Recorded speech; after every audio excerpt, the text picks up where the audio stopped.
Good morning friends और welcome to the prelims booster session. आज का पहला टॉपिक है प्रधानमंत्री धन धान्य कृषि योजना। टॉपिक गवर्नेंस के लिए इम्पॉर्टेंट है।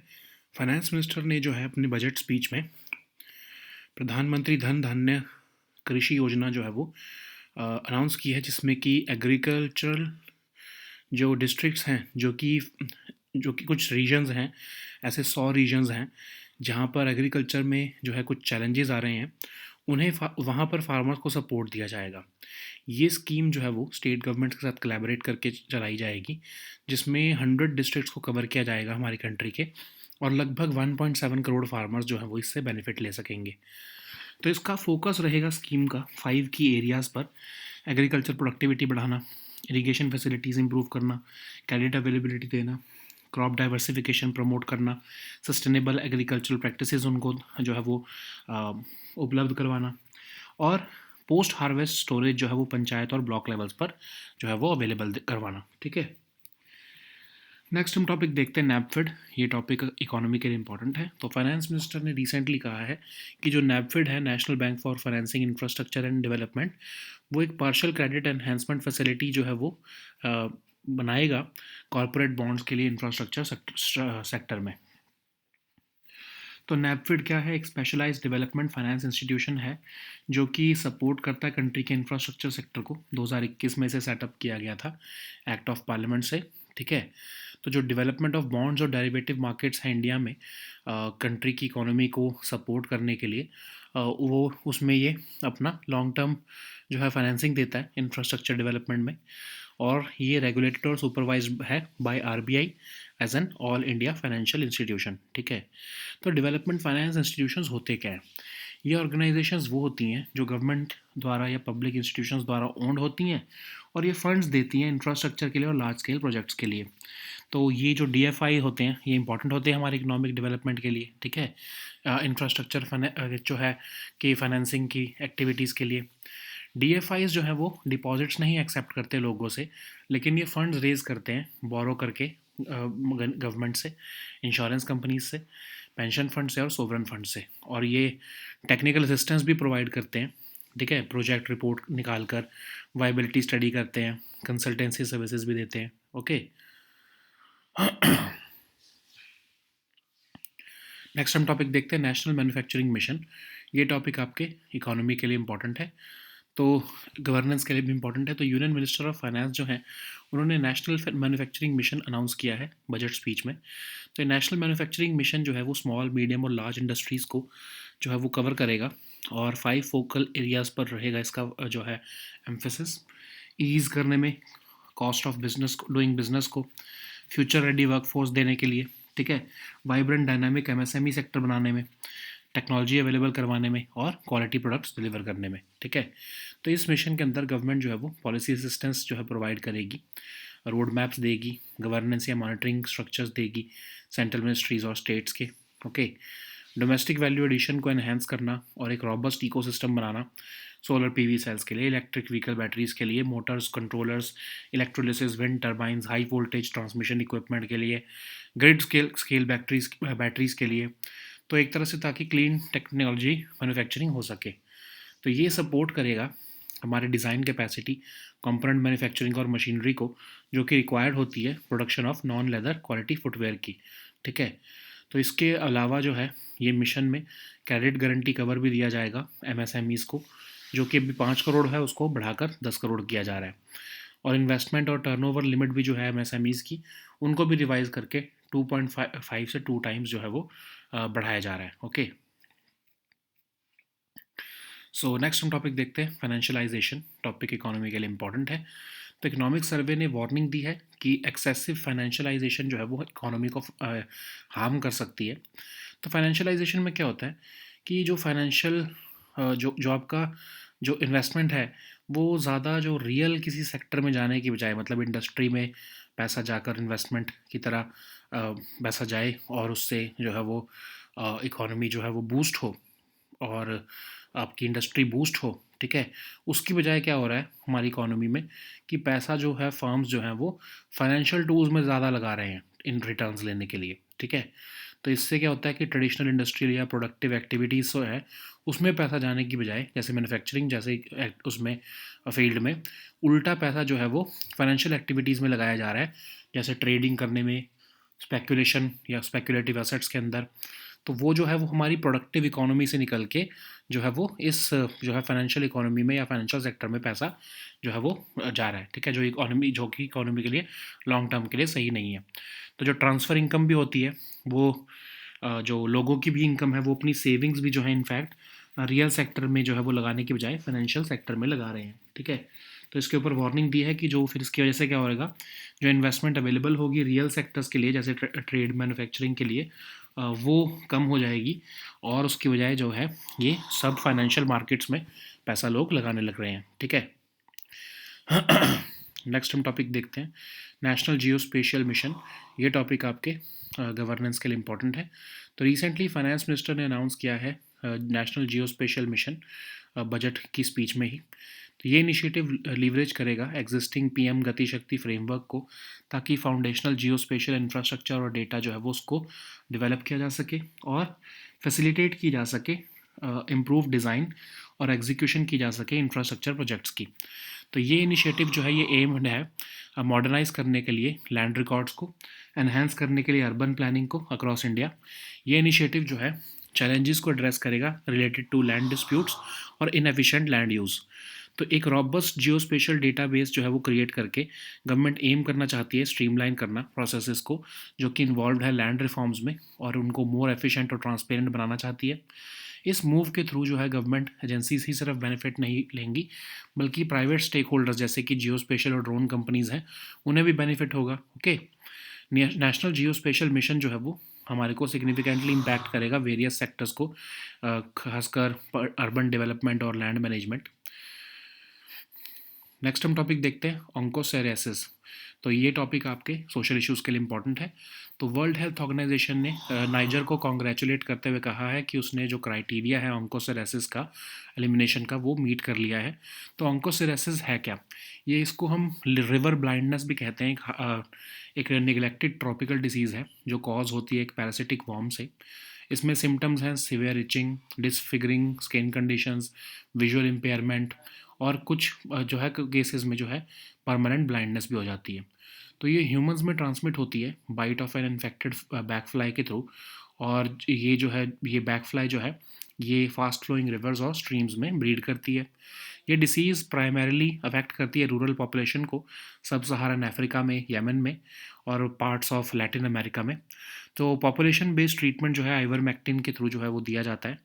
5 कंट्रीज़ जो हैं वो वेरीफाई की गई हैं WHO द्वारा कि ये फ्री फ्रॉम ऑन्कोसेरेसिस हो चुकी हैं, कोलंबिया, इक्वेडर, मैक्सिको, ग्वाटेमाला और जो है वो रिसेंटली अभी नाइजर। तो निगलेक्टेड ट्रॉपिकल डिसीज़ होती क्या हैं, ये डाइवर्स ग्रुप ऑफ डिसीज़ होती हैं या इन्फेक्शंस होती हैं जो कॉमन है लो इनकम पॉपुलेशंस में, डेवलपिंग रीजन्स में of Africa, Asia and America. ये कॉज होती हैं बाय वैरायटी ऑफ पैथोजेंस जैसे कि वायरसेस, बैक्टीरिया, प्रोटोजोआ और पैरासिटिक वॉर्म्स, ओके। नेक्स्ट हम टॉपिक देखते हैं कंपोजिट मटेरियल। ये टॉपिक आपके इकोनॉमी के लिए इंपॉर्टेंट है। तो DRDO के चेयरमैन जो है उन्होंने कहा है कि कंपोजिट मटेरियल्स जो है उनकी डेवलपमेंट करना, हमारे जो है इंडिजिनस डेवलपमेंट करना हमारे लिए इंपॉर्टेंट रहेगा। Strategically significant 5th generation aircraft, hypersonic missiles या बुलेट प्रूफ जैकेट्स बनाने के लिए। तो कंपोजिट मटेरियल क्या होते हैं, ये होते हैं मेड अप ऑफ 2 और मोर मटेरियल्स जिसका डिफरेंट केमिकल और फिजिकल प्रॉपर्टीज़ होती हैं। तो कंपोजिट मटेरियल जो है वो यूज़ होता है एनहेंस करने में properties of its based materials को, ठीक है। तो मटेरियल जो फॉर्म करता है कंपोजिट का वो उसको हम कॉन्स्टिट्यूएंट्स या कॉन्स्टिट्यूएंट मटेरियल कहते हैं। कंपोजिट मटेरियल हाई स्ट्रेंथ देता है, high strength to weight ratio, corrosion resistance देता है, ड्यूरेबिलिटी देता है, डिज़ाइन फ्लेक्सिबिलिटी देता है। तो इसको कई तरह की जो है वो चीज़ों में अप्लाई किया जा एप्लीकेशन इसकी होती है, जैसे एरोस्पेस इंडस्ट्रीज़ में, बोट हल्स बनाने में, स्पोर्टिंग गुड्स बनाने में। तो जैसे कंपोजिट मटेरियल्स जो है हमें ज़्यादा फ्लाई करने में हेल्प करता है in case of civil aviation infrastructure या फिर सिविल एरोप्लेन्स में। ज़्यादा फ्यूल एफिशिएंट इट ऑटोमोबाइल्स बनाने में हेल्प करता है। फिर ज़्यादा अच्छे से हम एनर्जी को इसके थ्रू हार्वेस्ट कर पाते हैं, ओके। नेक्स्ट हम टॉपिक देखते हैं टी सैट। ये टॉपिक गवर्नेंस के लिए इंपॉर्टेंट है। तो telecom dispute settlement and appellate tribunal जो है उसने ट्राई का जो ऑर्डर था जिसमें कि फाइनेंशियल पेनल्टीज़ लगाई गई थी प्राइवेट फर्म्स के ऊपर कि उन्होंने जो है स्पैम को कर्व नहीं किया है, उसे जो है वो रोक दिया है। तो टी सैट है क्या? ये एक तरह से एक ट्रिब्यूनल है जिसको इस्टेब्लिश किया गया था ट्राई एक्ट को अमेंड करके। तो ये डिस्प्यूट्स और जो है अपील्स जो होती हैं उनको जो है वो एडजुडिकेट करता है, जो कि ताकि सर्विस प्रोवाइडर्स और कंज्यूमर्स के इंटरेस्ट को सिक्योर किया जा सके। तो इसमें एक चेयरपर्सन होते हैं, 2 मेंबर्स होते हैं सेंट्रल गवर्नमेंट द्वारा अपॉइंटेड। चेयरपर्सन जो होते हैं वो कम से कम एक जज होने चाहिए, सुप्रीम कोर्ट के या chief justice of high court के होने चाहिए। और जो मेंबर्स होते हैं वो सेक्रेटरी के लेवल पर होने चाहिए कम से कम, या तो गवर्नमेंट ऑफ इंडिया में या किसी स्टेट गवर्नमेंट के, for a period of not less than 2 years. तो जो चेयरपर्सन होते हैं ट्रिब्यूनल के, उनका उन्होंने कम से कम 4 ईयर्स तक वो ऑफिस होल्ड कर सकते हैं या फिर till the age of 70 years. बाकी जो मेंबर्स हैं वो 4 ईयर्स या फिर 65 ईयर्स तक जो है वो अपना ऑफिस होल्ड करते हैं। तो ये जो टी सैट है ये टेलीकॉम, ब्रॉडकास्टिंग, आईटी और एयरपोर्ट टैरिफ मैटर्स के ऊपर जुरिस्डिक्शन एक्सरसाइज करता है। और इवन ओरिजिनल और एपेलेट जुरिस्डिक्शन दोनों ही हैं इसके पास, लेकिन साइबर मैटर्स में सिर्फ ये एपेलेट जुरिस्डिक्शन ही एक्सरसाइज करता है। ओके।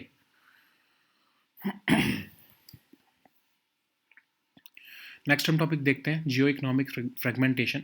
टॉपिक इकोनॉमी के लिए इंपॉर्टेंट है। तो इकोनॉमिक सर्वे में वॉर किया गया है कि ग्लोबल इकोनॉमिक इंटीग्रेशन जो है वो बैकस्लाइड हो रही है और जियो इकोनॉमिक फ्रेगमेंटेशन जो है वो ग्लोबलाइजेशन को रिप्लेस करते जा रही है, क्योंकि ट्रेड रिस्ट्रिक्शंस राइज हो रही हैं। तो ग्लोबल या फिर जियो इकोनॉमिक फ्रेगमेंटेशन होती क्या है? ये एक पॉलिसी ड्रिवन रिवर्सल है ग्लोबल इकोनॉमिक इंटीग्रेशन का, जिसमें स्ट्रेटजिक कंसिडरेशंस के थ्रू जो है कंट्रीज़ जो हैं वो अलग अलग तरह के रिस्ट्रिक्शंस लगा रही हैं ट्रेड पर। तो कंट्रीज़ जो हैं ट्रेड और फाइनेंशियल पार्टनरशिप्स आपस में कर रही हैं based on their geopolitical alignments. तो इसमें कई तरह के चैलेंजेस या फिर कई चैनल्स के थ्रू जो है जियो इकोनॉमिक फ्रेगमेंटेशन होती है, जैसे कि ट्रेड, कैपिटल या माइग्रेशन फ्लोज। और एक रिट्रीट है ये, इसको हम देखते हैं कि मल्टीलैटरलिज्म की बजाय जो है कंट्रीज़ अपनी स्ट्रेटजिक कंसिडरेशंस के हिसाब से जो है वो अलाइन हो रही हैं। ठीक है। और इससे जो है परमानेंट लॉस हो रहा है ग्लोबल जीडीपी को। ये लॉसेस जो है technological decoupling, trade restrictions, reduce capital movements के थ्रू आ रहे हैं। ओके। तो जियो इकोनॉमिक फ्रेगमेंटेशन से जो है ग्लोबल एफडीआई फ्लोज पे भी इम्पैक्ट दिख रहा है, जो कि कुछ ही जियोपॉलिटिकली अलाइन कंट्रीज़ में कंसंट्रेट होते जा रहे हैं। ओके। खासकर स्ट्रेटजिक सेक्टर्स में। नेक्स्ट हम टॉपिक देखते हैं देवी अहिल्याबाई होलकर। ये टॉपिक आर्ट एंड कल्चर के लिए इंपॉर्टेंट है। तो Indira Gandhi national centre for the arts जो है उन्होंने कोलैबोरेशन करके लोकमाता अहिल्याबाई त्रिशताब्दी समारोह समिति के साथ एक स्पेशल लेक्चर ऑर्गेनाइज किया है on the life and legacy of Devi Ahilyabai Holkar. Devi Ahilyabai Holkar जो है होलकर क्वीन थी मराठा मालवा किंगडम की।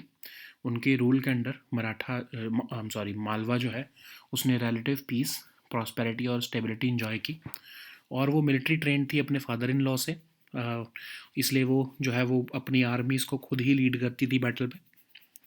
और वो डेली पब्लिक ऑडियंसेस जो है वो करती थी ताकि जो प्रॉब्लम्स ऑफ कॉमन मैन है उन्हें सुना जा सके। उनकी रेपुटेशन ऐसी थी कि वो जस्टिस फेयरली डिलीवर करती हैं। और उन्होंने ट्रेडिशनल लॉ जिसमें कि चाइल्डलेस विडोज़ की प्रॉपर्टी को कन्फिस्केट किया जाता था उसे रिमूव किया। फिर टेक्सटाइल इंडस्ट्री महेश्वर में जो है उन्होंने इस्टेब्लिश की। वो एक ग्रेट पायनियर थी, बिल्डर थी हिंदू टेम्पल्स की। इवन रेनोवेशन और रिपेयर जो है काशी विश्वनाथ टेम्पल की 1780 में उन्होंने ही करवाई थी। ठीक है। तो जो ब्रिटिश हिस्टोरियन जॉन की थे उन्होंने ही उन्हें टाइटल दिया था फिलोसफर क्वीन का। Okay. So now let us see all these topics in English. So the first topic is Pradhan Mantri Dhan Dhanya Krishi Yojana. This topic is important for your economy section. So finance minister has recently launched the Pradhan Mantri Dhan Dhanya Krishi Yojana for development of agriculture districts in her record 8th union budget presentation. So this is a new initiative which is aimed to support farmers in 100 regions which are facing challenges in agriculture. So this scheme will be launched in collaboration with the state governments, and it is aimed to cover 100 districts in the country, and around 1.7 crore farmers will be benefiting from it. So this scheme will focus on five key areas, including enhancing agriculture productivity, improving irrigation facilities, improving credit availability, adoption of crop diversification and sustainable agriculture practices, and also to augment post-harvest storage at panchayat and block levels. Okay. So the next topic is NABFID. This topic is important for your economy section. So Finance Minister has recently said that National Bank for Financing Infrastructure and Development will be setting up a partial credit enhancement facility for corporate bonds in the infrastructure sector. So NABFID is a specialized development finance institution which is aimed to support the infrastructure sector of our country. It was set up in 2021 by an act of parliament. The objective of NABFID is to address gaps in long-term non-recourse finance for infrastructure, and also to strengthen the development of bonds and derivative markets in India, and to boost the country's economy. So it is regulated and supervised by RBI as an all India financial institution. So what are the development finance institutions? So these are organizations which are owned by the government or public institutions to provide funds for infrastructure and large scale projects. The prime objective of DFI is the economic development of the country via financing infrastructure activities. They do not accept deposits from people, but they raise funds by borrowing from governments, insurance companies, pension funds, and sovereign funds. They also provide technical assistance like project report, viability study, and consultancy services. So the next topic is National Manufacturing Mission. This topic is important for your economy section. So recently, the Union Minister of Finance has announced the National Manufacturing Mission while presenting her budget speech in Parliament. So National Manufacturing Mission is aimed to cover small, medium, and large industries for furthering Make in India program. So this will lay emphasis on five focal areas like ease and cost of doing business, future-ready workforce for in-demand jobs, a vibrant and dynamic MSME sector, availability of technology and quality products. So under this mission, government will provide policy assistance, implementation roadmaps, governance and monitoring structures for central ministries and states. This will also aim to enhance domestic value addition and build a robust ecosystem for solar PV cells, EV batteries, motors and controllers, electrolysis, wind turbines, high voltage transmission equipment, grid scale batteries, and also to support clean tech manufacturing. Okay, so it will also support design capacity, component manufacturing, and machinery required for production of non-leather quality footwear, besides the support for leather footwear and products also. In addition to the mission, the credit guarantee cover is also being enhanced for MSMEs to 10 crore rupees from 5 crore rupees, and even investment and turnover limit for classification of all MSMEs has been revised or enhanced to 2.5 to 2.5 to 2 times. Okay. So the next topic is financialization. This topic is important for your economy section. So economic survey has warned that excessive financialization can harm the Indian economy, and it will have potentially severe consequences for a low middle income country like India. So financialization is the process or the trend which is being witnessed, in which the uh, investment or the savings of individuals or even investments of the companies are being shifted from traditional industrial or productive activities like manufacturing to financial activities instead, okay, which involves trading or investment into speculative assets. So this basically transforms the functioning of the economic system at both the macro and micro levels. So this will impact the financial sector uh, relative to the real sector. So transfer income is being shifted from real sector to the financial sector, and this will lead to slowdown in the industrial sector, okay, and therefore harming the economy. So the next topic is National Geospatial Mission. This topic is again important for your economy section. Recently, Finance Minister has announced the launch of National Geospatial Mission. This initiative will leverage the existing PM Gati Shakti framework to develop foundational geospatial infrastructure and data, facilitating improved design and execution of infrastructure projects. So this will be aimed to modernize land records and enhance urban planning across India. This initiative also aims to address challenges related to land disputes and inefficient land use, which have long hindered growth in various regions. By creating a robust geospatial database, Government aims to streamline processes involved in land reforms, making them more efficient and transparent. This move is also anticipated to benefit not only government agencies but also private stakeholders, including geospatial and drone companies, which will see increased demand for their services. So, the National Geospatial Mission is expected to significantly impact various sectors, particularly in urban development and land management. Okay. So the next topic is onchocerciasis. This topic is important for your social issues. Recently, World Health Organization has congratulated Niger for having met the criteria for the elimination of onchocerciasis. So onchocerciasis is commonly known as river blindness also, and it is a neglected tropical disease. It is caused by the parasitic worm Onchocerca volvulus. So its symptoms include severe itching, disfiguring skin conditions, and visual impairment, including permanent blindness. It is transmitted to humans through the bite of an infected black fly, which breeds in fast flowing rivers and streams. This disease primarily affects rural populations in sub Saharan Africa, Yemen, and some areas around the Latin America. So, the population based treatment with ivermectin is the current core strategy to eliminate onchocerciasis. Five countries have been verified by WHO as free of onchocerciasis, that is Colombia, Ecuador, Mexico, Guatemala, and now recently in Niger. So, what are neglected tropical diseases? So, these are diverse group of tropical infections which are common in low income populations and develop in developing regions of Africa,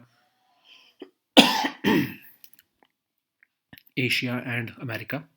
So these are caused by a variety of pathogens like viruses, bacteria, protozoa, and parasitic worms. Okay. So the next topic is composite material. This topic is important for economy section.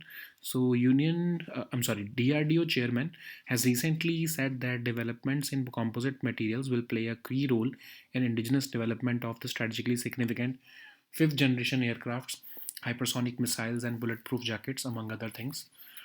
So what are the composite materials? So it is basically made up of two or more materials with different chemical and physical properties. It is used to enhance the properties of its base materials. So materials which form the composite are also called the constituents or constituent materials.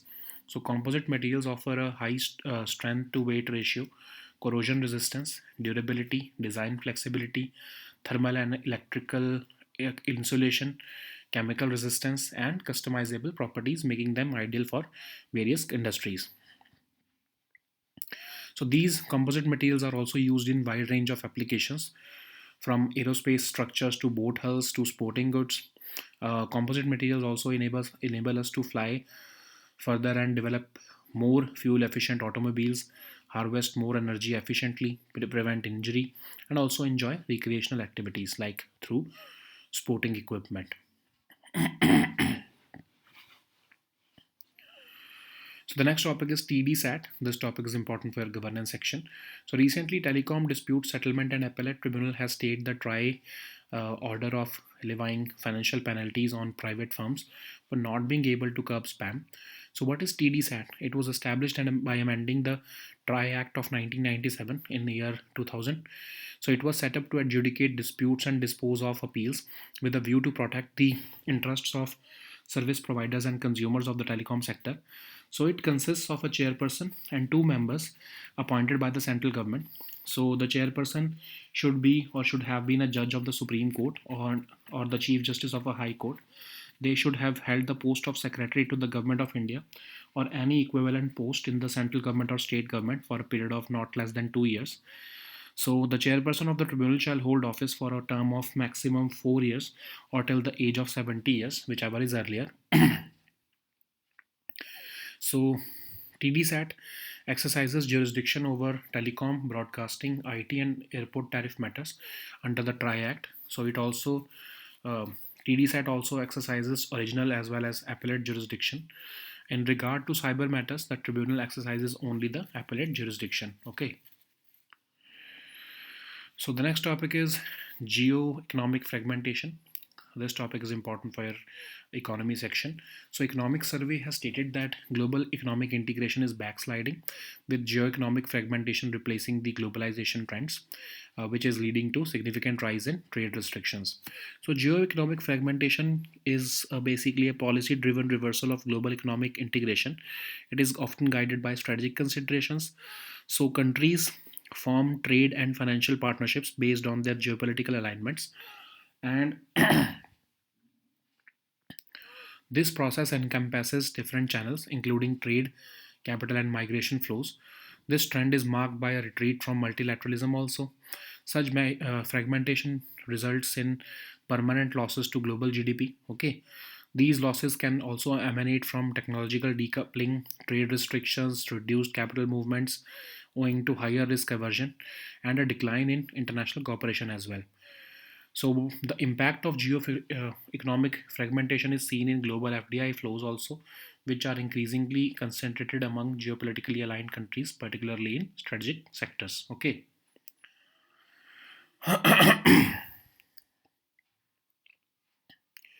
So the next topic is Devi Ahilyabai Holkar. This topic is important for your art and culture section. So recently, Indira Gandhi National Center for Arts, in collaboration with Lokmata Ahilyabai Trishtabdi Samaroh Samiti, has organized a special lecture on the life and legacy of Devi Ahilyabai Holkar. So she was the Holkar queen of the Maratha Malwa kingdom. Under her rule, Malwa enjoyed relative peace, prosperity, and stability. She was trained militarily by her father in law, and she personally led armies into battle.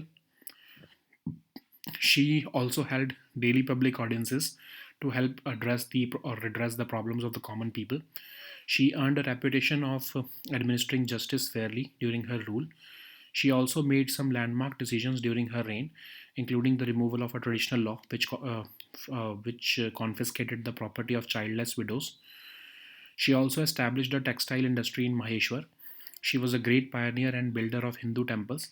Her most notable contribution was the renovation and repair of the famous Kashi Vishwanath temple in 1780s. Okay, so John Key, the British historian, gave her the title of the Philosopher Queen. Okay,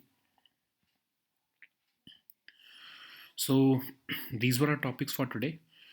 We'll meet next time with new topics. Until then, goodbye and take care.